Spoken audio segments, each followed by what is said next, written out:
আসসালামু আলাইকুম ওয়া রাহমাতুল্লাহি ওয়া বারাকাতুহু। ইন্নাল হামদালিল্লাহ নাহমাদুহু ওয়া নুসাল্লি আলা রাসূলিহিল কারীম। আম্মা বা'দ। সম্মানিত প্রিয় ভাই এবং বোনেরা, দেশ এবং দেশের বাহির থেকে যারা আমার এই মুহূর্তে কথাগুলো শুনতেছেন, সকলকে জানাচ্ছি আমার অন্তঃস্থল থেকে মোবারকবাদ এবং আন্তরিক শুভেচ্ছা। সম্মানিত প্রিয় দর্শক, আজকে আমি এই মুহূর্তে আরেকটি ভিডিও আপনাদের সামনে নিয়ে এসেছি।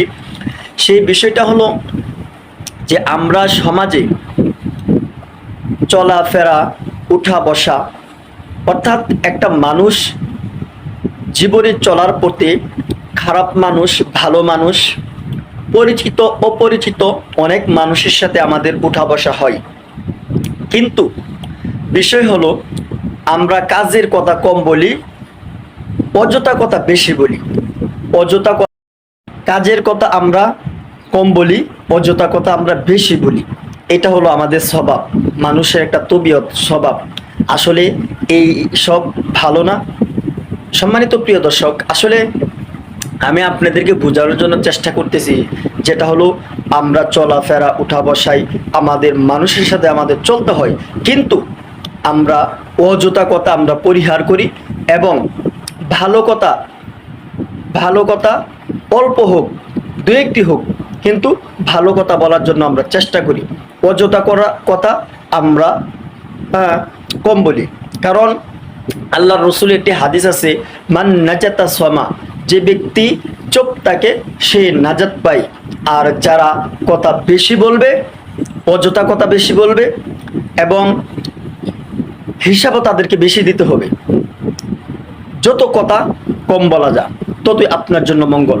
বেশি কথা বলবেন তো আপনি বিপদে পড়বেন, বেশি কথা বলবেন আপনার ভুল হবে, বেশি কথা বলবেন মানুষ আপনাকে বাচাল বলবে, মানুষ আপনাকে চতুরতা বলবে, মানুষ আপনাকে সমালোচনা করবে, মানুষ আপনাকে নিয়ে বিভিন্নভাবে বিভিন্ন মন্তব্য মানুষ করবে।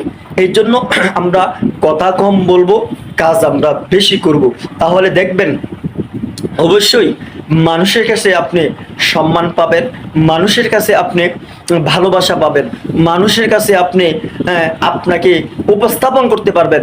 মানুষ আপনাকে নিয়ে ভালো মন্তব্য করবে, আপনাকে নিয়ে মানুষ ভালো কথাগুলো বলবে। আপনাকে ভালো কথা বলার প্রয়োজন নাই, মানুষ আপনাকে নিয়ে ভালো কথা বলবে, মানুষ আপনাকে নিয়ে সামনে আপনাকে র্যাঙ্গে তোলার জন্য চেষ্টা করবে, মানুষ আপনাকে সামনের কাতারে দেওয়ার জন্য তিনারাই চেষ্টা করবে। আর আপনি যদি অযথা বেশি বেশি কথা বলেন আর মানুষকে যদি হয়রানি করেন, তাহলে দেখবেন একদিন আপনাকে ডাউন হয়ে যেতে হবে। মানুষ আপনাকে বাচাল বলে আপনাকে কি করবে, নিচে নামিয়ে দেবে। এই জন্য অবশ্যই আপনাকে কি করতে হবে, সদা সর্বদাই সত্য কথা বলতে হবে এবং হক পথে চলতে হবে। অযথা কথা পরিহার করতে হবে এবং মিথ্যা কথা পরিহার করতে হবে। কথা কম বলবেন। মান নাজাতা সোমা, যে ব্যক্তি চুপ থাকে সে নাজাত পায়। এটা আপনারা সকলেই জানেন কম বেশি, কিন্তু কথা যত কম বলা যায় তত মঙ্গল। সকলে ভালো থাকবেন, সুস্থ থাকবেন। আল্লাহ হাফেজ।